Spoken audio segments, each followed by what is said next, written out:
the sunrise, I'm not living for the moment. Now they know why, you know that I'm never giving up. Giving up, you know that I'm never giving up. Giving up, wake up in the morning, see the sunrise, I'm not living for the moment. Now they know why, you know that I'm never giving up.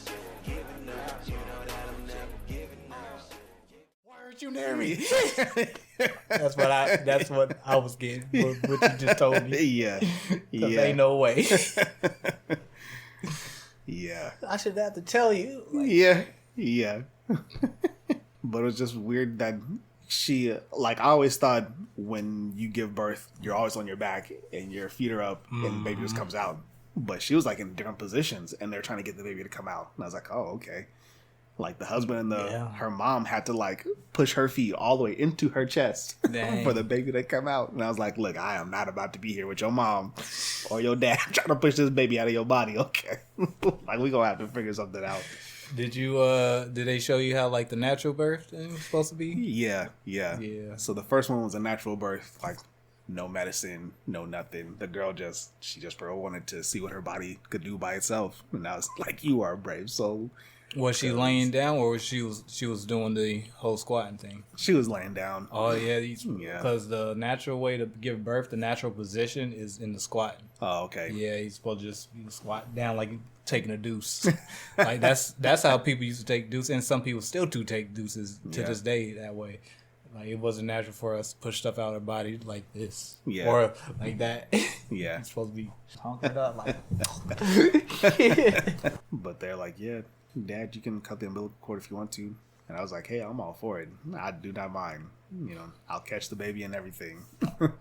Did you see that movie Knocked Up with Seth Rogen? I heard about it, but I never watched it, no.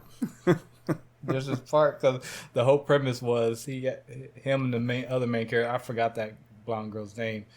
They had a one-night stand. She got pregnant. And so she told him, and then they decided to, like, really do this birthing thing together, like the raise the baby and stuff. So like all his friends were stoners because that's Seth Rogen. In most movies, he's a stoner. Yeah. One of his friends was like, as the baby was coming, she was in the living room. He busted in. He was like, "Is there anything I can do to help and stuff?" And then they were like, "Get out!" And he was like, "Oh my god!" They actually showed like the head almost out of the vagina. Like they showed that. And then he came back out. His eyes was like really pink. He was like, "Yeah, it was a mistake, man. I should have never went in there." He was not ready for that sight. Yeah. He just felt like, yeah. That's why they showed us that video. She was like, I don't want y'all to be in shock. Y'all need to see what this looks like in real life. And I was like, oh, okay. And Didi pointed out that, you know, of course the cervix dilates, but then that baby still got to go through the actual vagina hole too. And that's not dilating. That's just the size it is. Yeah. So it's like, oh. And that's why their body's not, for like, the bones are still not like strong yet, so they can squeeze out that. Yeah. Which is why I don't understand. Let's take this to anime now. So you know how Ace's mom, Rose, so once she had got pregnant, the government was on a hunt. Basically like how Jesus was on the hunt. I mean, people was on the hunt for Jesus to kill him and stuff like that. Because they didn't want Roger's son to be born. And any people associated with Roger were being locked up and persecuted too. And so she had held in Ace in her belly for a year and a half, I think. What? And then once she gave birth to him, she died because she used all her willpower to hold him in until it was safe for him to be born. She was a D, though. She had the D name. You know how the D name, they always have a strong will. Yeah. That's crazy. And so when you was talking about that and how they still got to get through that other part too, like a year and a half now, that baby's bones are good. Yeah. Solid. Yeah. I don't know how you gonna get that baby out. That dude a year and a half. Like, come on now. That's why, like, elephants, they give birth, they hold their babies in for a year or something like that too. And then when they come, they're already able to stand. That's because they've been cooking so long. They've been practicing in there. Shoot. All right, I guess we can give our intro now. Yeah. We don't really have an official intro yet. But I was working. I was thinking about that. I was like, we don't have anything scripted. I don't know if we should or not. We definitely should at some point. But once that, one day we're going to have a good intro. We'll be like, that's it. Yeah. And we just going to write it down. Yeah. Right. This is the podcast, Your Mama. Yeah. But this is a podcast, Nani? Anime podcast, something like that. NAAP for short. Something like that. I think that's the name of our podcast. Nani? Anime podcast. Nani. Cut the other part off. So you don't know your own name of the podcast? Hey, we're brand new. Right. So bear with us. We still haven't found our groove, but we will. Trial and error. That's how the best things get created. Very true. Very true. I'm James. I'm Lewis. And we just two guys who like to talk about anime. Yeah, pretty much. Each episode, we just break down an anime we watched or watching, or might be sometimes when we're just talking about what's going on in the news or what's upcoming. Whatever you want to talk about when it comes to anime. We get off the topic all the time.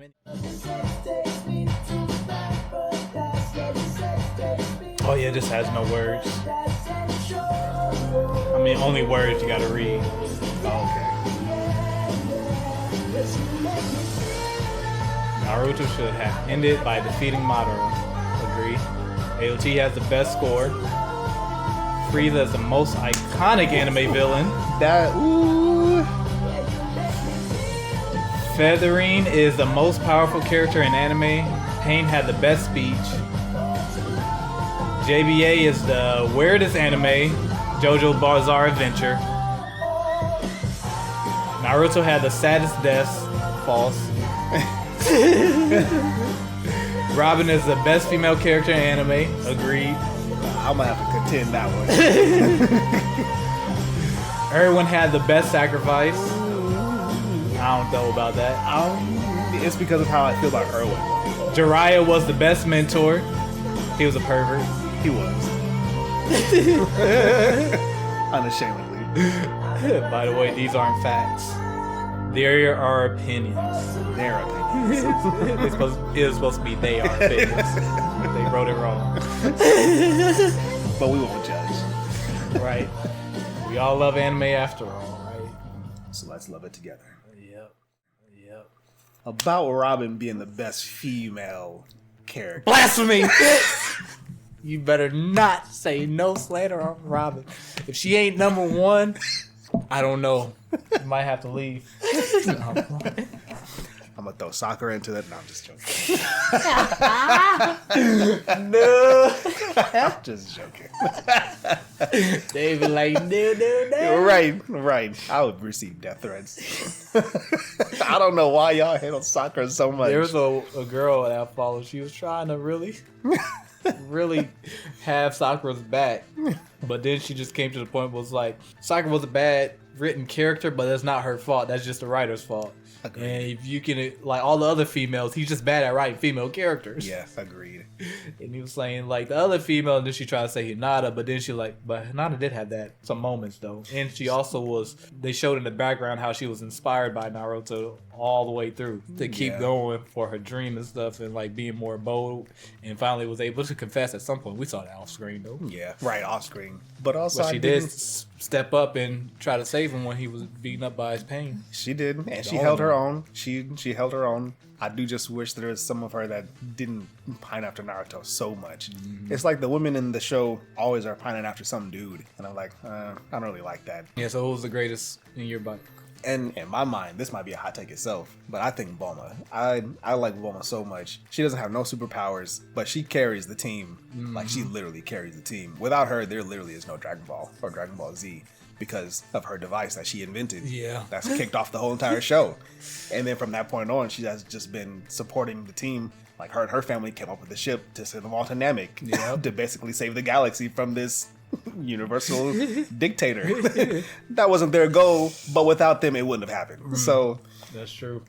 There's just a lot of things that if you trace back to Bulma, it's like, okay, she's boss. And I just like her character. I like how spicy she is. I like her attitude. I like that she's a genius.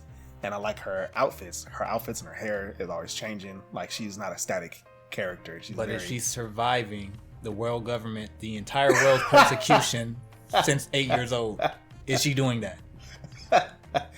I think she would be able to. If she would not. If she was thrown into One Piece, I think because isn't her dad's a genius too? Yeah, he is. So she had her parents to like groom her and raise her, even before Robin's entire country was annihilated and the entire population. So not only the physical island was destroyed, every single person who ever lived there and was a citizen got killed. She survived that, but even before that happened, she was still being raised by people who are not her parents and did not like her. Dang. She was an orphan already, even though her mom was alive.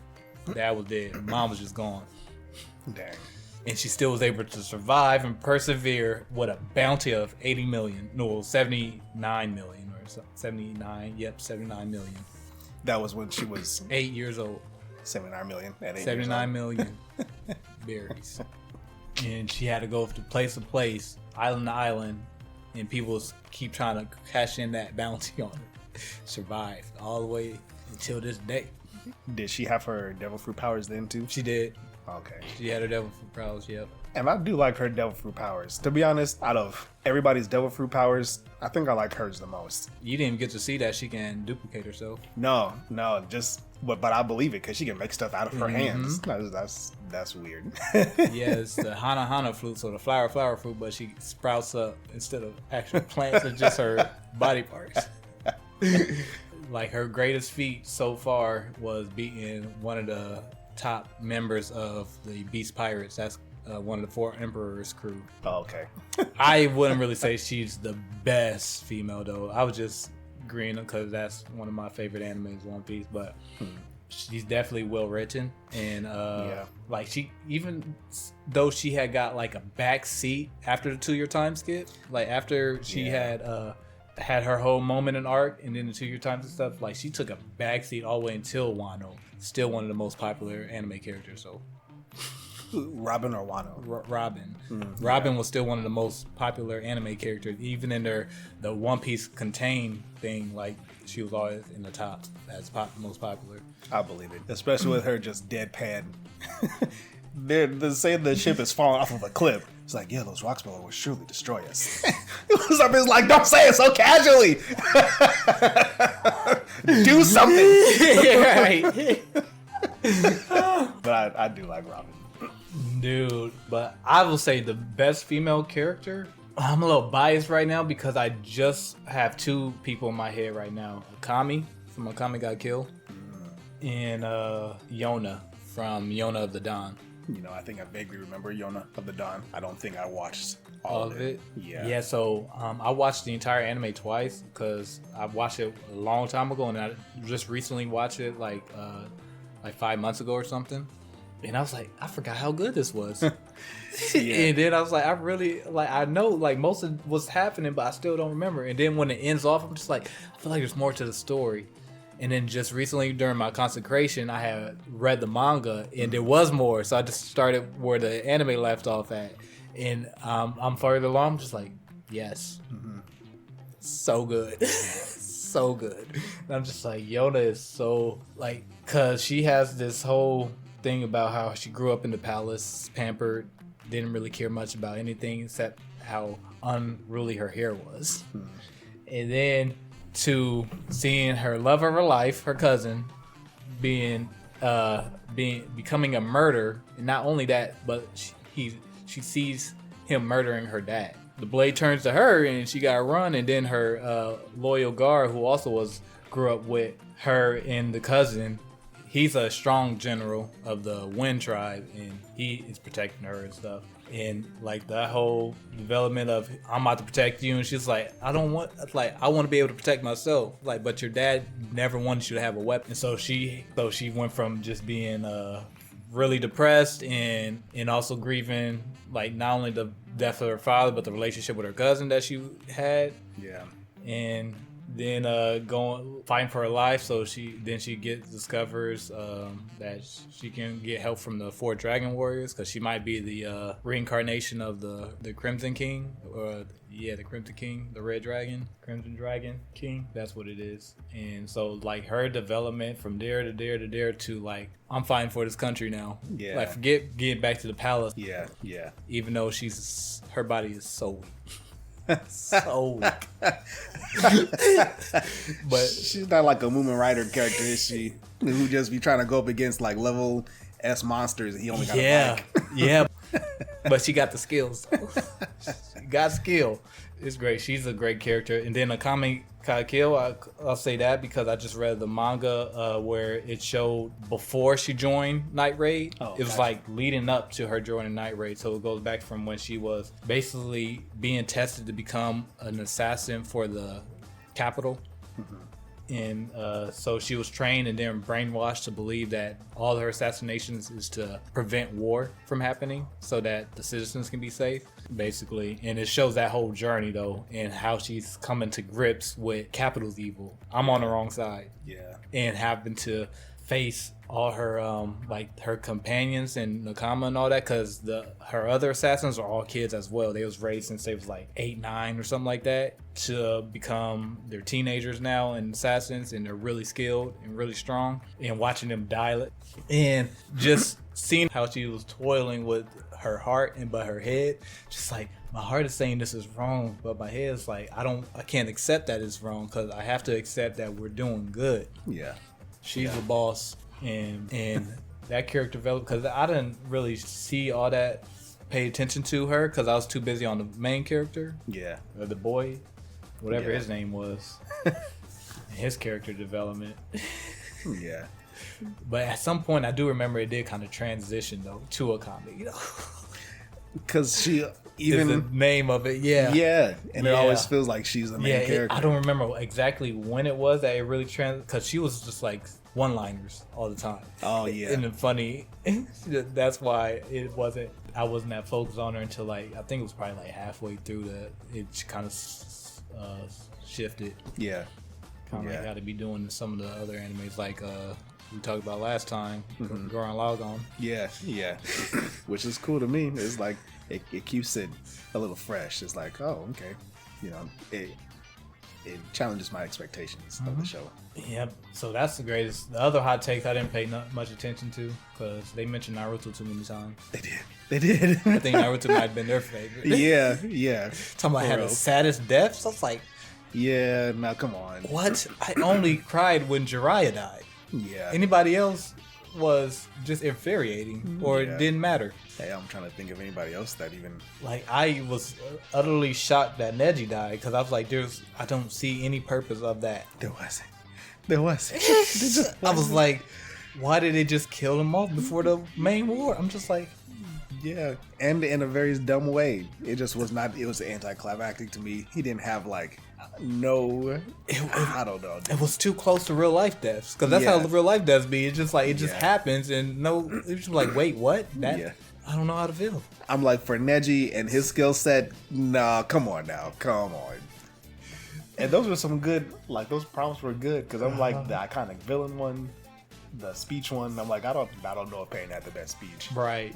No, I'm gonna have to revisit some of those. The best speech is Dr. Hiralook. Dr. Who? Hiralook. What's that from? Luke, One Piece. You know it's gonna be One Piece. Like, what are we doing, Lewis? Like, you know me. No, he's Chopper's dad. He took in Chopper. You remember when he took in Chopper and stuff? And like, it was the whole when does a person die? Ooh, that speech. Okay, I don't remember that speech. Oh, it's so good. Just the nuggets. Like, a person truly dies when they're forgotten. Yeah. And then he was like, "Here's to a great life." That was the most memorable speech for anime that I can remember and think of. Yeah. What's your speech? What are you thinking of? I'm even trying to think of when people are giving speeches in anime. Maybe that's all it is. Shoot. He was raised on speeches in anime. All that monologuing. all of it. Yu Yu Hakusho, Dragon Ball, was notorious for it. Yeah. There's just none of them really stand out to me, I guess. Yeah. Now I'm gonna have to circle back to that one. I really can't think of any. You know, one does come to mind. I don't know if this counts as a speech. I think I told you before about G Gundam when he goes into his whole shining finger kind of spiel. That's always pretty epic to me. That's the only one I can think of. I'm gonna try to think of some more though, because I do love a good speech. Ooh. Oh nah, dude. Ooh. Ooh. I was like, he's been throwing these thumbs up this whole time, and there was a meaning to it. Nah, screw you, Naruto. Screw you. Screw you. Man. That was good too. Yes. Said something about youth. Yeah. Yeah. Oh, that was dope. Proceeded to punch craters into the ground. Yeah. Okay. For the audio, and for people, that was Guy putting up the thumbs up, and whatever he said to Lee and Naruto and all them, he just then used that thumb to unlock the 8th gate. Was epic. Pretty epic. I'm surprised I have not seen that go around like that as one of those iconic moments for anime and stuff. know. I don't think everybody else received it the same how we received that. I don't know why though. I don't know. Maybe we're more. I don't know if it's because we've seen Naruto more. I don't know. I just feel like Guy has been with me this whole time. I've been with Guy, Guy and Lee, and maybe it probably was one of those things where it hit the people who have been following Naruto as it was coming out and stuff, not just the ones that just got on. Yeah, because you would just have to see how many times Guy throws up this thumbs up. Yeah. And that stupid twanging sound. Every time, dude. Every time he's on screen, he throws up a thumbs up. It seemed like. Yeah, because a lot of people this day and age now watch anime dub so that they can multitask. Yeah. So they're probably not actually watching the screen. Yeah. Unless something epic is going on. Yeah. But it was meaningful. The other one that I remember was the iconic villain being Frieza. The anime's most iconic villain. I wouldn't call him the most iconic villain. He's definitely my favorite anime villain. I wouldn't agree with him being iconic. He definitely the most is. iconic. What other villain is most iconic? I'm thinking even Dio might be more iconic. Stupid monkey. Yeah. He do. Now Frieza, that's why he's my favorite. I'm just like, you are just so man. His gold Frieza, he has like another form now. I don't know. I don't follow Super. It's too much. It is for me too. Yeah, but Frieza, I'd say that's most iconic because that's one of the villains where it was Goku and the whole squad struggled. Like this dude Frieza pulled out everybody's last bit of strength going up against this dude. That was nobody. That was the first time we saw like everybody had to come on on deck. Like a for real just OP villain. And then that was the villain that unlocked Super Saiyan. Yes. And that's what Which I love. became the most iconic transformation of anime. Yes. Yeah, see, that's okay. When you put it that way, that he's the villain who brought out the most iconic transformation, that's a good way to put it. Because just the dynamic. Oh, James, you got me firing off now, dude. You got me firing off. Because Frieza was not just a good villain to one person; he was a good villain to like so many people. And when I mean a good villain, like he drew out Vegeta's best. Yep. Even though Vegeta hated his guts, of course, but Vegeta strove to just get that strength, so I can just one day just beat the out of Frieza. Piccolo, one of my favorite glow ups when he got to Namek. All of this is about Frieza on his planet. He's like, I gotta go to my home planet and do some stuff. Fuses with Nail, and just that glow up, just the epicness when he shows up in front of Frieza's face, glowing, literally glowing, and he's like, "All right, pop, pop, pop, pop, pop." I'm just like, yes, give Piccolo his due, yes. It was like one of the few times Piccolo has like an epic moment. Yeah. Man, and just him going up against Frieza like that hand to hand, toe to toe. So yeah, I'll take Frieza. I'll take Frieza because at each of his stages is just like Man, and I just loved his first stage. Okay, this dude got a 500,000 power. Like, what? You know, and he's like super powerful. Yeah. And you come to find out he's got more. And then he's got more. Uh-huh. And he's got more. Like, this dude Final keeps board. going. Like, how powerful is this dude? He's more psychotic. Yeah. I'll take that. He's more psychotic. And I know a lot of people would say Madara. He is iconic, but So his it got snatched from him by did. having that Kaguya type thing was Yeah. going on in the what you call it? Because if it wasn't for that fact, he definitely would have been there. yeah. Like that. That was the other hot take. It said that Naruto should have ended when Madara was defeated. Oh, right. 100% agree. Yeah, I agree too. Because it was already a twist when freaking Obito became Toby became Obito pulling the Yeah. strings, and he was actually the lead of the Akatsuki. Yeah. And then turns out another twist, Madara was using him the whole time. Yeah. Oh no, another twist. Like, wait, nope, there's too many now. Now there's too many. Yeah. And that's probably why I can't get behind Baruto too. No, I could handle Kaguya. I was like, okay. But then for that to be a setup for Baruto, I was like, is that what they were doing? I was like, oh no. But if it had stopped at Madara, that would have been perfect. Because that was he had he accomplished it. He did it. Yes. He put everybody in the thing. And of course, you know, how things transpired is like, okay. And he was able to come back alive. Exactly. Like, what? Yeah. He manipulated this whole thing. It was I don't know how many years plan. Was it 100 or that's the number I was thinking was 100. it was multiple decades. That's all I know. It was a long time. And for it to all come to fruition and stuff and became the 10 tails and all that is crazy. That's some Light Yagami stuff right there. Before Light Yagami was with the Death Note. Yeah. I'm just like, that's genius. Like that level of instinct and intellect. Right, and to manipulation. be that far in the it's wild. That's even more than Aizen for me. And Aizen is one of my favorite villains just because of his ability to manipulate and be literally 5 steps ahead of the Soul Society. I was never even was able to even get to that point to see his level of genius because I was already done. Because they took too long doing it. They should have directly, after the first season, when you find out he's the main bad guy, just go directly into finish his arc. Like, you know. They took the whole side. I'm just like, okay. Yeah. And all these filler arcs that don't really add to Aizen's whole story. You know, him trying to create this key to get into the king's area or whatever is what his goal was. Oh. So I liked Aizen because he was always so many steps ahead of people. That's why I like Madara too. With Frieza, he just got strength, dude. He's Toguro. He just got strength. Yeah. It don't matter what magic you got. It don't matter what abilities you got. Matter. You can throw whatever you got at me. I can just overpower it. Yeah. And I can back it up. I just like how just he's so cool, calm, and collected. He's just like, but he still talks stuff. He's just so narcissistic, and I don't know. But he can back it up. So it's just like, dang.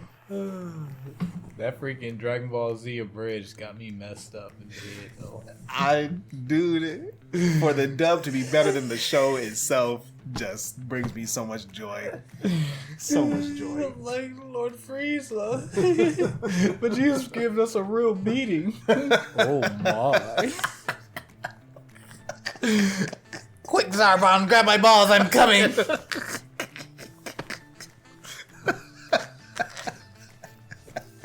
That lives rip free in my head so often. Yes. Like I quote that to myself multiple times in a week. Just be like, "Quick, Zarbon, grab my balls, I'm coming." Yeah. Anytime I hear somebody say balls, that's what eventually pops in my mind. just suddenly just be like, boom. Yeah. Makes me laugh all the time. He's like, Lord Jesus, can I take off next week? I got a date with my girlfriend. He's like, his girlfriend. Girlfriend. Wasn't he talking to somebody? He was like, wait, I'll call you back. He was like, say that again. He said, I need to take off. No. Like, wait, after that. He's like, date my girlfriend. He's like, you got a girlfriend? I just always figured, assumed. Assumed what, Lord Vegeta? This is Lord Vegeta. We got everyone. Boom. He's like, oh no, it did also. We'll get back to this never. Yeah. All right. Oh man. Yeah, his relationship with Zarbon is just so perfect, dude. If you guys have never watched Dragon Ball Bridge, Man, it's on YouTube. Hilarious. It is so well crafted. Oh, Man. too funny. The very first episode was like that farmer. He's like, boom. He's like, oh. He's like, crater. He's like, gotta go discover it. Gotta do what any good American would do. Get my gun. Yeah. He was like, oh no, my weed patch. I don't mean my whatever he said. I was like, what? Saddest death in anime. Go. Saddest death. I guess let me start naming some off. There's Sasha from Attack on Titan. I was hot about that. I wasn't really sad. I was more mad. Yeah. Dry, of course. That was sad. Then I don't think anybody died in My Hero yet, have they? Yes, they have. Oh, right. Night-Eye? Sir Night-Eye? That's what I'm thinking of. Yep. But some more people have died too. Oh, okay. That was kind of sad too. They didn't really show that memorial though, so it hit more when I was reading the manga than when I saw it in the anime. Okay. It's Genkai from Yu Yu Hakusho, but you can see that a mile away. It's not really sad. None of the deaths in Dragon Ball Z even matter, so that doesn't count. I'm having a hard time thinking of a sad death in anime. Got married. Mary The boat. Oh my god. The boat, and then it started talking. Yeah. Yo, freaking. I wasn't sad at Ace deaths at all. Because I was mad at that too, because that could have been avoided. Yeah. Any death that could have been avoided, I was never sad about. No. And it's like, I don't know if writers, I don't know, sometimes it's very obvious to me. It's like, this was preventable. Yeah. Like you could have saved the person and also saved that from not happening. Yeah. From them not getting vital injury or something. Yeah. Well, must just not be that many. No, it's just the other deaths, they don't really have that impact. They don't. There are some more, because like seeing them have to grieve and stuff and have to get through it. Yeah. I respect animes that do that though. So do when I. death is final. And when it makes sense. Like, don't just throw in a death just because. A lot of shows just feel like they have to have somebody die to make it more dramatic or more. No, you don't got to do that. But if it makes sense for it, then okay. Man, but there are a lot of deaths in anime that just are not impactful or sad. No. And it bothers me when they drag stuff out and they try to make it seem like the person's death is supposed to be all sentimental and stuff. Mm-hmm. Like, dude, just be done with it. Now, the saddest death that happened in anime lately was in One Piece, and it was a character that was introduced in a flashback, so we already knew, since we never seen this person in the current story timeline, we already knew they was about to die. But when it happened, it was still sad. I remember you talking a little bit about it. That was when we was our first or second round of recording? I can't remember. I don't know. Whose childhood was worse, Naruto or Robin's? I would say Robin's. You know, Naruto, that's sad to get bullied and stuff and be an orphan, but he came out alright. Yep. It's definitely more tragic to be hunted with a bounty on your head and you're a little kid. Although if that was kind of Naruto's story, that'd be kind of dope too. Mm-hmm. I'll have a lot more respect for him. Yeah. And that's already high. Yeah, you know. That would have been more interesting. The anime of the week. Well, I wanted to have a conversation because I thought that you didn't like it. That's why you didn't get through it. Oh, yeah. Yeah, so I'm just like, hey, we can have some interesting things because there's a lot of anime that I like, you don't, and you like, I don't. That's true. So, like, it's good to have those opinions hourly and discuss. Yeah. Yeah, but you said it was all right, though? So far, I'd like, some shows start off kind of slow. I can see for some people how this show starts off slow because not a lot of stuff is going on the first episode or two. Before the anime of the week is Another. That's it. That's the title. Another. Yeah, you can find it on just pretty much. I found it on Crunchyroll. Yeah, it's on Crunchyroll. I watched Crunchyroll. Yeah, it is basically about a classroom where this specific classroom in the school is cursed, and every time certain parameters are not set and upheld, then people will start dying in that class, and people who are relatives, like their close relatives, as in brother, sister, mom, dad, like that close, and if they will start to die every month, somebody, it could be multiple people, be one, but just know that there's a death or deaths every single month until the school year ends for that classroom specifically. So a new student gets transferred in a month after school. Well, actually, it's not even a month after, but he got into an accident, so he wasn't able to be there at the very beginning to be explained to before school starts of what's happening. So a month later, after he's out of the hospital, he goes to school not realizing what's going on, because the kids, even though they visited him in the hospital to make sure that he wasn't a former resident of that area, they still left out important details that kept him from knowing what the parameters were and how to uphold them. So since he breaks the parameters, death starts to happen. Okay, because the whole time I was like, okay, these people is like talking to him weird. They're like, yes, grilling him with all these questions, not saying nothing. Yes. He keeps seeing this girl who I'm pretty sure is a ghost, and nobody's telling him anything. He's just like, okay, all this weird stuff is going on, and I just saw the first death not that long ago, and I was like, oh dang, Gruesome. Dang. That was the umbrella up the neck, right? Yeah. I was like, oh, it's this kind of show. Oh, yeah. Oh, okay. I was like, that poor girl. She didn't do anything. What did she deserve to do? She was so cute. So messed up. So yeah, this show is gruesome. It gets in there. It's really good though. The pacing seems slow in the beginning because of you're so curious of like what's going on. Just tell him. He's curious. Y'all saying it's a serious thing, but not explain it. And their whole thing was they're not gonna explain it because if they do, then there's a chance that the deaths are gonna happen. Yeah. Mm-hmm. And so this was before that first death. And I don't really want to explain the parameters because that's part of the mystery when you first get into it. So it's part of the intrigue of the show.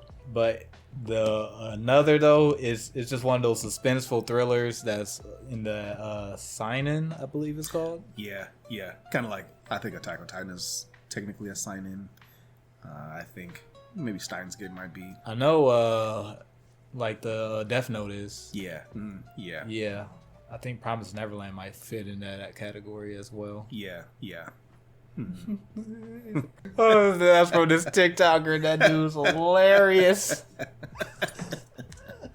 He was like, fake weave. Yeah. He was like, what's your favorite anime? He's like, Promised Neverland. Promised Neverland? You mean Kentucky Fried Children?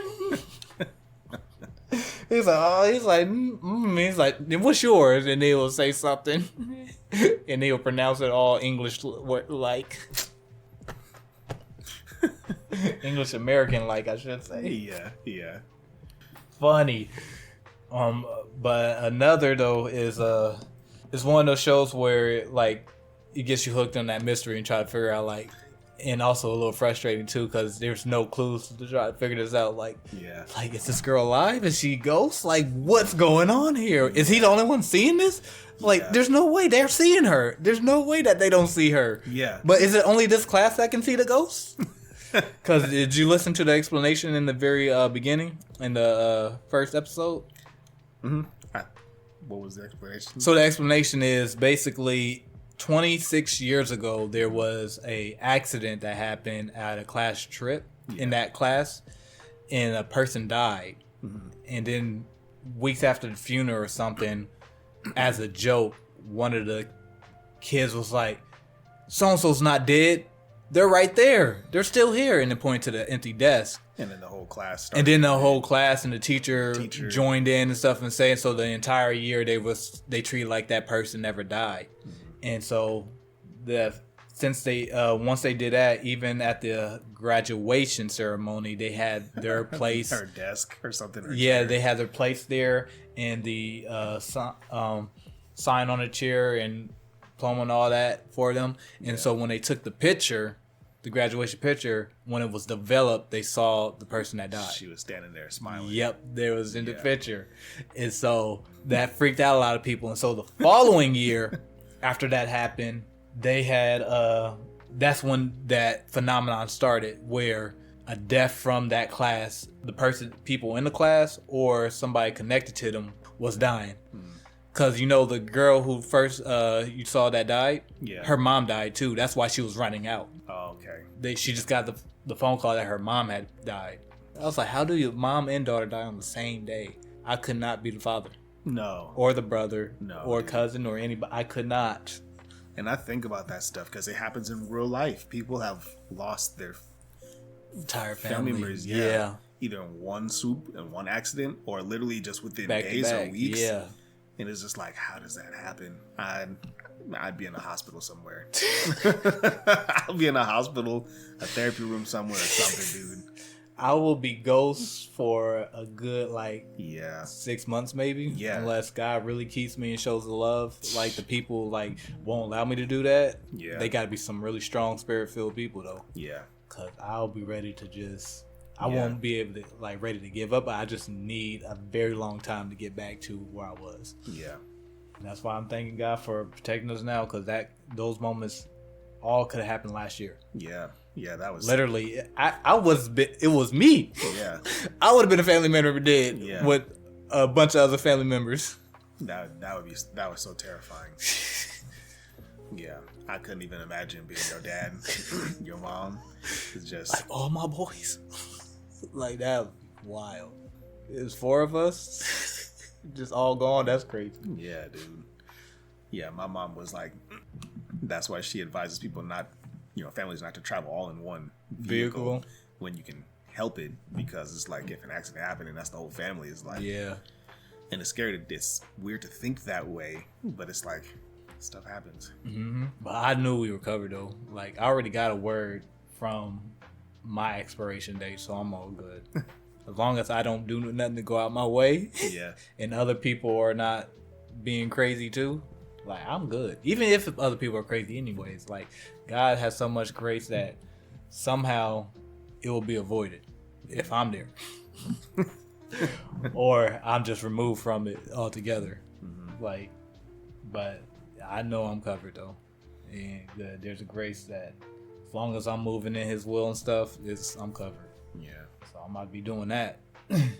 Shoot, but that whole thing about the mom and daughter dying all in one day, and then next month I forgot who dies. You haven't got to that point, but I don't really remember the characters' names because it was 3 weeks since I watched it, and I was just coming off of a consecration fast. But I had watched it in one setting too, as well. So I only can describe the characters based off of what I remember them. So the ghost girl. The eye patch girl. Yeah, I think her name is Misaki or something like that. Yeah, she has the same last name as the person who died 26 years ago. So immediately I'm just like, oh, that's the ghost. Yeah. That is the ghost. Because that's what I thought. Like, there's no way it's not the ghost. And so, do you plan on finishing it? Oh yeah, and you can say whatever, but I'll finish it. Because it seems interesting to me so far. Yeah, it's very interesting. It's got a good mystery to it. Yeah, so like her going into like the doll shop seemed like that she lives there. She literally popped out of the shadows. I was like, wait, is the doll talking or is she behind the doll? She come out of the shadows. So my immediate thought was, oh, the spirit is tethered to this doll. Right. And so she is actually a spirit hunting him, and somebody was supposed to warn him not to interact with this doll, but they did it, and then it was too late, and then they're trying to keep him away from her. But like once he interacted, it's too late now. Yeah, he knows this person exists, and I got to talk to him. And she just smooth was like, well, I guess it started already. And I was like, what does that mean? Okay. Yeah. So her whole persona and stuff was very like, oh, she knows. Like, she's like, you should probably not stay away from me. Yeah. All that. Yeah, just very Willy Wonka, just like, please, no, don't. Stop talking to me, please. Oh, you again? You should probably not do this. He was like, what? So it's crazy how the answers are given and how what's going on really. And so one thing I'll give away is that the parameters that they set, that's only a 50-50 chance that this phenomenon is going to skip that year or not. Nobody really knows. And so that's part of it. And then there's another part where I won't spoil nothing, but there was a year where the phenomenon stopped halfway through the year. That's weird. So the deaths did not last all the way through the year. And so they was trying to figure out, that becomes the driving force of the second part after the mystery is uncovered. Okay. Oh, well, not even one part of that mystery is this person alive or dead? Yeah. And what did I break? What rules did I break? And so they give those rules and those parameters. Anyways, after that is the driving force is figuring out how to make this stop so it doesn't continue out through the year. There was a tape recording left by one of the people, and this phenomenon is so wild that it affects the entire town. It affects the adults. It affects everybody. It's crazy. Like, their whole memories gets altered because of what's going on in this classroom. That's bizarre. It is wild. So even when they're trying to ask these adults who are in that class and survived their year when the phenomenon was happening, they really can't remember much. They're like, yeah, there was something. They remember each other. Mm-hmm. They remember their class members and stuff, but they're just trying to figure out like exactly what happened and exactly what they did and stuff. It's crazy. So do they end up, I'm sure it gets resolved some sort of way, but do they at least explain? So in your opinion, do you feel like the ending explains kind of what's going on and wraps things up very well? Yes. Okay. So part of the explanation is, since that joke was played, it invited dead people in their class. Got you. And death itself was hovering in that class as well. So that's why everybody was getting murked by very Final Destination type stuff. Yeah, because I'm just like, she done slipped on this stair and got impaled through the neck with this. Why is the umbrella so sharp? Yes. What is going on? So if you guys love the movie Final Destination or that franchise, you will definitely love another, because that's exactly what it is. It's Final Destination anime style. That's the best way I can do it without a spoiler. Yeah. That's the best non-spoiler and hype. Yeah. So I don't really have a Kingdom Link, but since you didn't really watch it all and stuff, there's no point to that. No, you can. I am curious to hear what your Kingdom Link is. So as I'm watching it, I can catch it too. Did you find something that you could relate back to? I didn't really deep dive it this time since it was so long. And I only watched it once through, because all the other animes we did before, I watched that multiple times. That is true. Yeah. And I thought it would be fun to try to do something that was like fresh, like and our first thoughts on it. Yeah. No, I think that's good. Yeah, because I didn't want to let the podcast listeners believe that we just going to just do old anime, We just nostalgic. Yeah. No. Yeah. Like, no, we gonna do some other stuff. And also, the point is also for us to watch more and more anime. Like that's why I want to do this too. Because I just noticed as I'm getting older, it's just like getting harder and harder to get into stuff. Yeah, just to watch stuff. Even if I'm interested in it, it's like, dang, I got all this other stuff to do. That's how it was with second season of Jujutsu Kaisen. Because I still haven't watched Dr. Stone's second season or Mob Psycho. I haven't finished the latest season of Mob Psycho. I started it. I'm maybe halfway through. Dr. Stone, I always catch an episode here or there.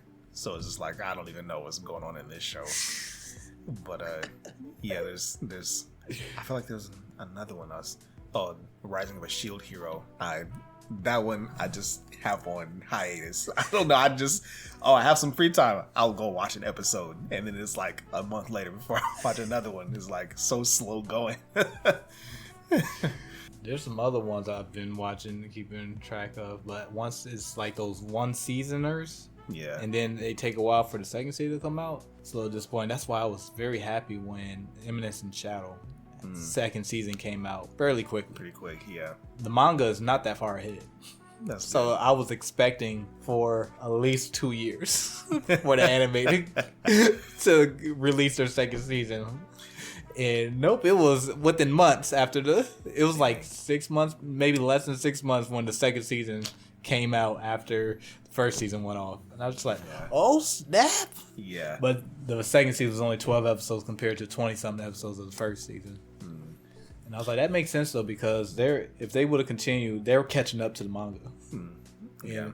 But I feel like the creators of the anime, they have taken some liberties that set it up where the manga has not. So I was like, I trust their judgment to continue the story past the manga. And I believe it might still be good. Yeah. Sometimes I'm like, I get it's based on the manga, but sometimes it's okay if they just say, hey, it's based on the manga, but we're going to just explicitly say this is going to kind of be something, its own thing. Yeah. You know, we're going to take some creative liberties with it. And then I'll be like, okay, now I know not to expect the exact, you know, but. They have a lot of comedy in there. Okay. There was a filler episode, and it was hilarious. They were in a resort, so, you know, water resort. So they just bathing suits and doing outlandish boob bouncing. Oh, my God. But that's that was my top newest anime. Your top what anime? Newest. Like the new one that were released last year. Top anime that was released in 2023. I saw a list too that they put that on at number 1 as well. I was like, yeah, they had some other lists. They just put top anime of 2023, just not the ones that released, but that was on there. They was talking about the second seasons of other stuff. So I was like, all right. I was like, it doesn't have One Piece on there, so it's not valid. Even though One Piece did not release any new arcs in 2023 in the anime anyways. Oh, gotcha. Because Wano started back in 2021, I believe. Oh, dang. That's a long time ago. Yeah. Dang, that's 3 years. It was either 2021 or beginning of 22. It's been on for a long time. Yeah. And One Piece comes out once a week. Yep. Dang. So it's that long, even though it comes out weekly. If it was monthly, because there's some weeks they actually take off, though, of course, but most of the time it's weekly. Okay. So with another, did you have any? So with that Kingdom Link about manifesting, you know, using it's like you have to understand the power of your words and your actions. Yes. And accept the consequences. Kind of that. I know the show is pretty gruesome. Yeah. But there's something to that. It was like, yeah, because there's this belief that if we just say, "Oh, I'm joking," yeah, like it's all good. Yeah. But honestly, we all know, we've all been there where someone says something and they joke and they say they're joking, but you like, I feel like that was your true feelings. Yeah, that wasn't a joke. Yeah, and so that's kind of how the universe works. Yeah, right. The way when we speak to the universe, speak with our spirit, even if it's a joke or not, like there's no sarcasm. So whatever sarcastic you're trying to do and stuff, like, oh, that's what you want, let's make it happen. Then you said it. And another thing is there's no negative neither. Right. They don't hear, when they hear don't, they just hear do. That's what all the universal stuff is like. Oh, do that then. Okay. Yeah. So instead of speaking what you don't want to happen, you're supposed to be speaking what you do want to happen. Because it's gonna hear what you do want based off what you say anyways. Yeah. So even if it's a don't or a negative, like I hope this don't happen, or it's like, oh, you hope that happens. Bet. You know, it's kind of like a weird monkey's paw sort of thing. Yeah. And that's why a lot of people be like, oh, my worst fear has happened. It's like, oh, that's probably because you were thinking about it a lot. Yeah, and you were speaking it a lot. And when you're thinking about it, like it's like you're looking for it and you're expecting it. Yes. Kind of deal. Yeah. Yeah, and so Job in the Bible, this was taught to me a couple of months ago, and I never looked at it like this. It was crazy. I was just like, that is so true. So it seems like for people who are not in the Bible, Job is a character or a man. I'm not really sure if he was an actual living person or this was just a story that was just made to like give an example of how God uses his people and how the kingdom kind of works in life. Anyways, Job was a man who was very rich, loved God, and was respected by everyone. And he had 7 children, and every single day they will have a party at one of the children's house, and they'll change houses based on the day of the week because there's 7 of them. So in these parties, they was doing a lot of drinking, doing a lot of other stuff that was probably unholy. And so what Job would do would give a sacrifice for each of his children. So a sin covering their sin. And so every day, so that's 7 days a week, 7 different sacrifices for each kid. So he's rich. Yeah. Yeah. He got cattle on cattle on cattle. Do that every single day. Right. But anyways, I'm like, y'all owe me a cattle, dude. Yeah, y'all owe me some money. Yeah. So, long story short, the devil went to the court of heaven. He was like, he was talking to God, and God was like, "Hey, have you considered my servant Job?" And so he basically was like, "Go test him, and see that he is a true man of God." And the devil was like, "Well, obviously he's a true man of God because you bless him with so much." He's like, if you take all that away, then and you're covering from him, he will have nothing. He's going to curse you. He's like, bet, go do it. And so a day, all of Job's children died, got killed. Another day, all his cattle, all his riches gone. And then he never cursed God. Devil went back and was like, well, because God gave the devil some parameters of what he can and cannot do. He like, you can do whatever you want, just don't touch him. And so, like, Job did all that.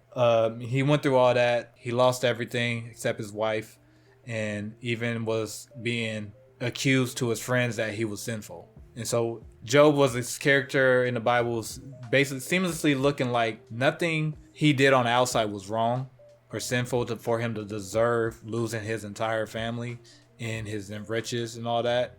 Yeah. And also became very sick with boils to the point where he was scratching it with a pot, scraping them off. Like, he became very sick because that was the second time after the devil was like, well, you told me I can't touch him, so that's why he didn't curse you. And I was like, all right, go ahead. Just you don't take his life. Yeah. And so he was disfigured and all that, and his friends came and tried to cheer him up, but they ended up turning it up to a beatdown session saying, like, you're sinful, just hurry up and repent. Dang. And Job's like, I did nothing wrong. What do you mean repent? Yeah, just victim blaming. Yeah, victim blaming. And so when that Bible verse was like, not verse, but when Job was talking, lamented to God, and he stopped talking to the friends, and God was talking back to him. Well, actually, before he started talking to God, but he was lamenting with his friends. He was saying that my worst fear has happened. And so that key word, worst fear, means like whatever your worst fear is, that's something that you think about a lot. And you hope that doesn't ever happen. Yeah. And so in a way that he attracted all that to him. Yeah. Because he was fearful of it. And I remember, I'm not sure if I said it on the podcast, but I remember I was talking to you about it, of how like we have to move in faith and not out of fear. Yeah. And so all those times when he was trying to cover his children, it wasn't really out of faith. It was more of fear that they wouldn't get into the kingdom and stuff. And he was using his riches to cover their sin. Yeah. Mm-hmm. Instead of going to actually teach them. Right. Right. It'd be like, y'all can't be doing this. Yeah. Like, y'all not living right. Nah, he's just like, I got him. I can cover him. Yeah. And so that was room for the devil to use as an allegation to the king, to God, and say, well, if he didn't have that, he wouldn't be with you. Mm-hmm. That I learned that piece in this sermon series called the Courts of Heaven, and basically how in heaven is built like the courts of heaven. That's like a courtroom. Okay. Like, so you have cases, you have, and so that's why the devil, one of his words is the accuser or the adversary, because he's the persecutor, basically. He's in the persecution. If you think about how we see courts now, he's a persecutor and he's coming up with a bunch of cases. He has a case file on all of us because of our sinful nature and stuff. And he was like, yep, they're guilty of this, and he's giving it to God. So he's like, these people are not yours. You can't, because God can't be around sin. And he's too holy. And so, and that's why we call Jesus our like advocate, and also the Holy Spirit is too. And so Jesus was like, ho, I already paid for all that. And he gave us the right to go to the courts of heaven with the Holy Spirit to be asking requests based on God's promises in his word and stuff. And so it's like, if you look at it as in like a court, since we accepted Christ and have the Holy Spirit in us, we have now, because it says we're co-heirs to the kingdom. So when you have an inheritance and stuff and a promise from the king, the father, but he's also the judge, you go to him as the judge and be like, hey, look, Lord, you said this was going to happen. I have the right to this. Yeah. So let's make it happen. And Jesus is like, yeah. And then God's like, I did say that. All right. You came to me the right way. Instead of coming to as humble as your servant comes and blah, blah. I'm just a little poor me. And Jesus like, I didn't die for that.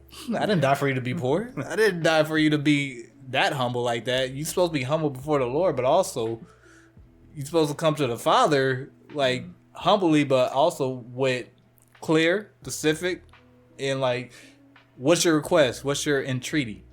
Yeah. Like another law term. Right. Like, what is it? So all those law terms are all in the Bible. So using our words. Yeah. Again. So that's why Job uses words, being fearful, using his riches to cover what he was fearing. It happened anyways. Riches didn't cover him. All got taken away. But how we see it on the surface was, oh, God just wanted to test somebody just because. Yeah. And at the end of the story, he did get, since he made it past the test, God doubled everything he had before. Like, everything was doubled. So instead of having 7 children, he had 14. Dang. Same wife. Oh, dang. They lived for a long time. Yeah, they did. His life was long. All the riches he had got doubled. I'm surprised his wife was still there. I would have been like, Yeah. I'm sorry, Joe. I can't do this. Somebody joke. Somebody said this as a joke. He was a comedian. I saw just a clip. He was like, you know what?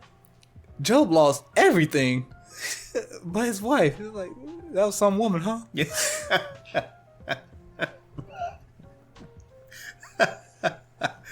For real, that is some woman. I'm like, you haunted, dude. You cursed. Because at some point she was just like, I'm sick of seeing you suffer. Like, just end it and die. Just curse God and die. Yeah. Like, I don't want to see you like this no more. It's an eyesore. Yeah. You are an eyesore. Curse God and die. But she, to her defense though, she was pretty strong for sticking through that. Yeah, to lose all her kids. Most people would have just left. Yeah. Or else. So a lot of people like to call Job's wife, like make those jokes type of things and say like she was really bad and all that. And then somebody gave me the perspective. I think it was Pastor Josh at my church. He was like, we're all Job's wives. What are you talking about? If all that's going wrong and stuff, we were like, yes, curse God. Yeah. Like, what? Why would you suffer through all that? That's crazy. Yeah. Like, because he lost all his children because they was at one of the houses and collapsed in and stuff. Just dead. I'm like, the minute that happened, that would challenge my faith most certainly. I'm like, Yep. You know what his response was? He ripped his clothes and was like, God, you freely you give and freely you take it away. Man, yeah, I don't know if I could do that. I don't think I can say that because that's your kids. Your kids are all grown. They're all adults. See, you raise them and everything. Yeah, that's one of those perspectives that a lot of us have when it comes to things that come from us, or especially in our material as well, like materialistic stuff. But the thing is that it's all God's.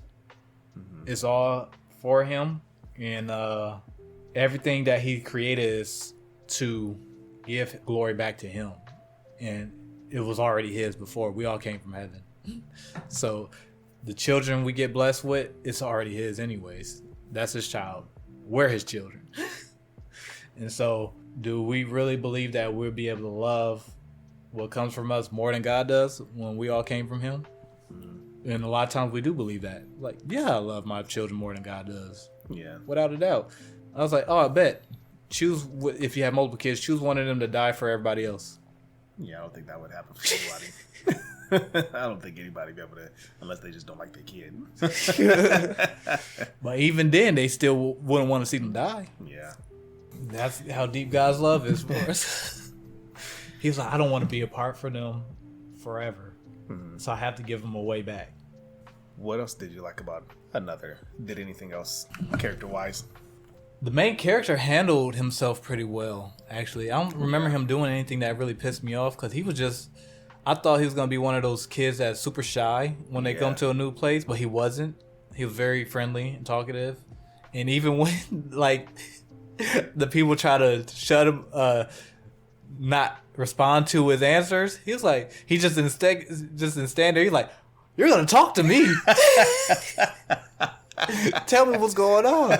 He was like trying to call one of them. They ignored his call. He was like, fine. He just wanted to go find them, track them down. He's like, you ain't gonna ignore me and not talk to me. Yeah. So he was a little more assertive. Yes, he was very assertive. I was surprised by that. I was like, I like that. That's cool. And that was surprising.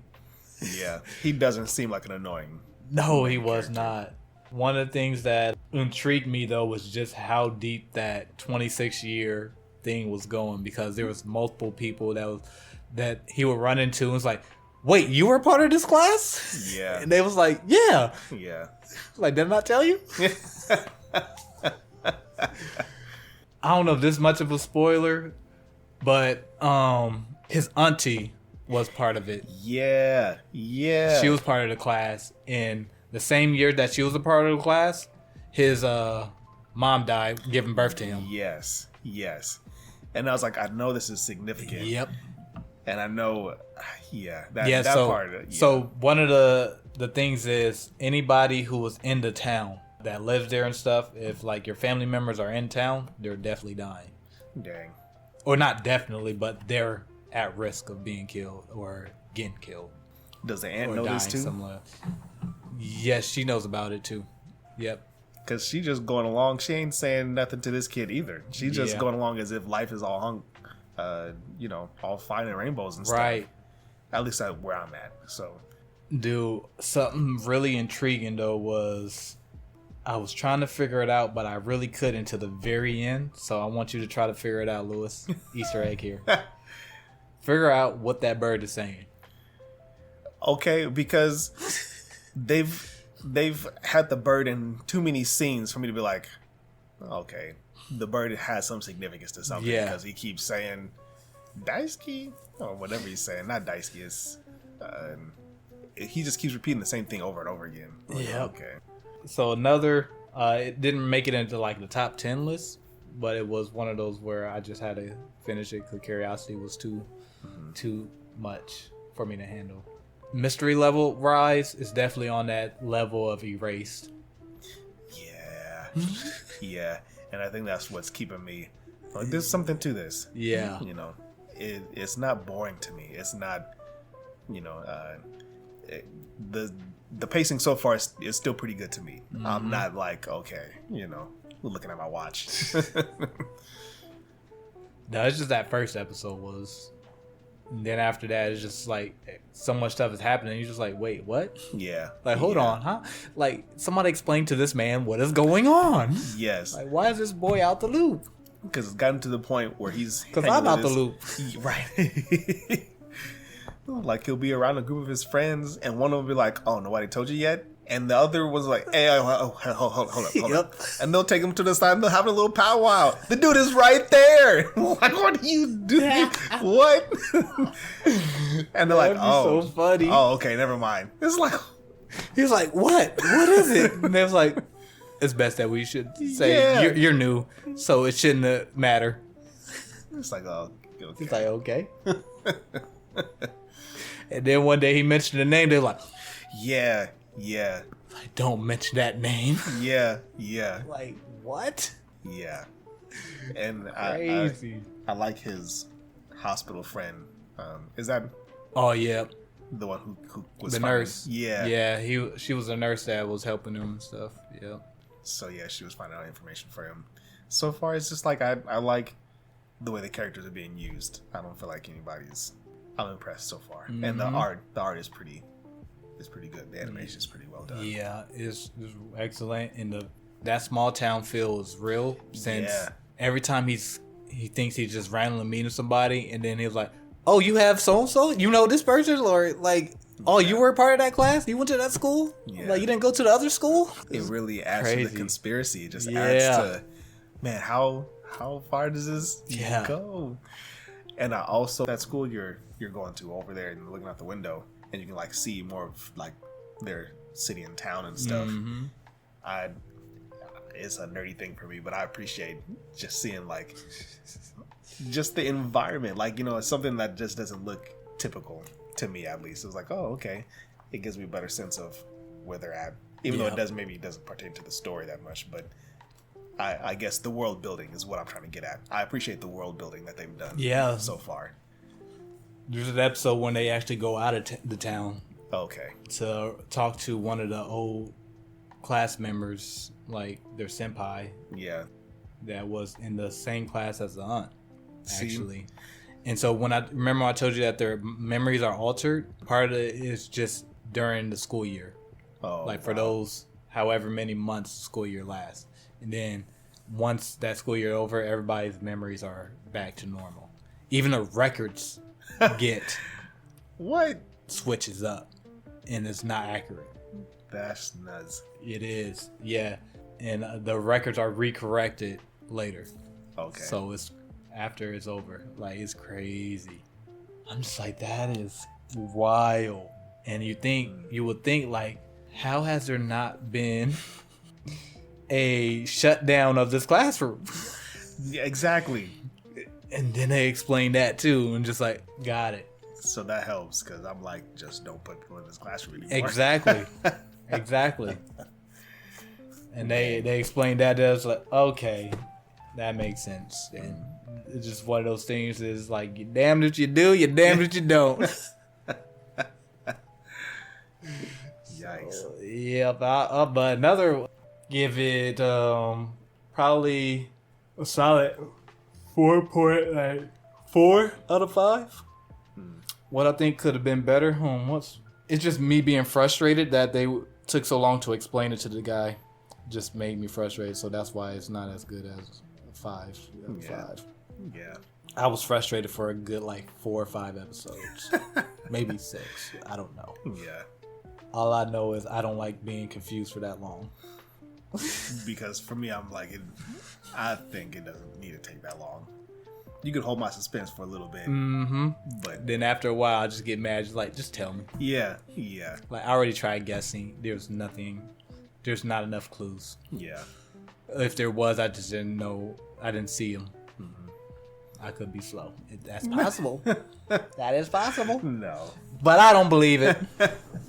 I'm very sharp when it comes to mysteries. Right. Just after Jabari was sharing, my brother, he was sharing a whole movie synopsis. And just based off his synopsis, I caught the twist right away. And I was like, I bet the best friend did it. And he was like, yeah, she did. Everybody assumed it was a bully. Like, I didn't see that coming. I was like, just based off what you told me, I knew. Yeah. Yeah, but the twist on another, that was something I did not see coming. That one. And even when all the mysteries start to unfold and stuff, and you know what the mission is, and how to stop everything, still can't guess either way. It's just like, and then once it's revealed, you're just like, never would have seen that coming. See, that's refreshing because so many shows, they just don't know how to do it. It's like, that was not a good twist. It just was not. Yes, some very insightful people who watch a lot of mysteries, they might be able to see the twist coming because they've seen so many. But for me, who don't watch mysteries a lot, that was something I was like, I did not coming. And I really, there was a point back in like 2011 or 12 where I just like, there are no new stories. No, there's not. There's not. Like, you can't do anything. But I've been really surprised these last, like, since COVID happened, people been in their creative bag. Yeah. And they've been telling some stories that even the traditional ones with some twists and stuff, and just like, I don't know what's happening, or I cannot tell what's going to happen. I know. I love this. Yeah. Yeah. Like, and I'm intrigued. That's how became a Netflix addict. No, K-dramas be doing that too. They have the same formula, but it's still different. I don't understand it. It's like, as long as you just gotta really tease it apart and really think through it, because, and you always have to put yourself in your audience's shoes, which I know they try, but I don't know. I'm not a writer, so I can't. But I just always imagine, did you think about what the audience was going to, when you wrote this way? Probably not. But yeah. The theme of the message is, I can't even tell you what the message for another is. Shoot. I was going to ask you what maybe the underlying message. The underlying theme was probably basically, don't invite death into your home. Don't play with the other world. Yeah. Like, you gotta be on your P's and Q's with the spirit. Like, people be thinking the spirit realm is false and stuff, but it's real. Like, oh, that's just fiction. Like, even people who don't believe in God know there's some otherworldly stuff. They just try to use logic so they don't have to accept it. But everybody knows. Everybody knows. So you said that class 26 years ago, they did it as a joke? Like, as it was a joke. The kid who was just like, they're not dead. That's how it was explained. It said, as a joke, the kid said, so-and-so's not dead. They're right there. Because I'm like, that's pretty insensitive. And then for the whole class and then the whole school to take it even further. Because when I first heard it, I was... Because they told the story twice. Because the guy, when he was narrating it, he said as a joke. But then when the girl was telling him exactly what happened, she didn't say it was a joke. Because I'm like, if it was a joke, then there's something about sensitivity and treating people with respect and stuff, you know. But if it wasn't a joke, then... Yeah, they said that it was just the person was missed so much because they were very popular in the school. The most popular class member at that. So that's why they was like... That's how... When I think her name was Masaki, you was right. She had told the main character, because you haven't got to that point yet, huh? I did when they were in the doll shop, and she said the story. Yep, she told the story. Yep. Yeah, but he was narrating himself when he was still in the hospital, and he was telling, and he was saying how tails get stretched up, but they said it as a joke. So when he first heard it, that's how he heard it. Okay. Second time, I guess, when we see him hearing it, that seemed like it was his first time hearing it. Though, because he had no idea what was going on. Yeah. No, he did not. So, I wonder if that narrator really was him or not. But it's a good story, good twist. You're not going to see it coming. And I did not give you any hints either. Is it somebody that we've met? Who's behind it all in the show? What, the phenomenal? Yeah. Did you not see the umbrella? That was freak accident. There's nobody behind us. Oh, I thought you said that was part of the twist. No, so part of, like, when you see like stuff, there's gonna be another mystery that has to be found out to help stop it from going on. Oh, I got you. Yeah, the person that's to help them stop it, you're not gonna see who it is. Oh, I got you. Yeah. See, really good though. Dee is very good about picking stuff out. Stuff that I'm like, I did not see that coming. I'm like, Dee, you gotta watch this. She'd be like, oh, it was this, and this, wasn't it? And I was like, how did you? I was like, wait. And I'm pretty good about, I know when something's obvious. Yeah. But Dee she just see it. So I'm just like, she got that discernment. She does. That discernment is good. So, what's the next thing we should watch? I guess since you chose this one, I'm gonna have to choose one. Yep. I'm gonna have to choose one that I haven't seen. All right. That maybe either one of us hasn't seen. I watch all anime. No, I think at this point you've probably seen more than me. I've kind probably of been, not. You don't think so? Because I've definitely been. Because I just like there's many times when you be thinking I'm watching new anime, I'm just rewatching One Piece. there was a good 6 weeks, maybe 8, all One Piece, nothing else. Yeah. And I have those stints often.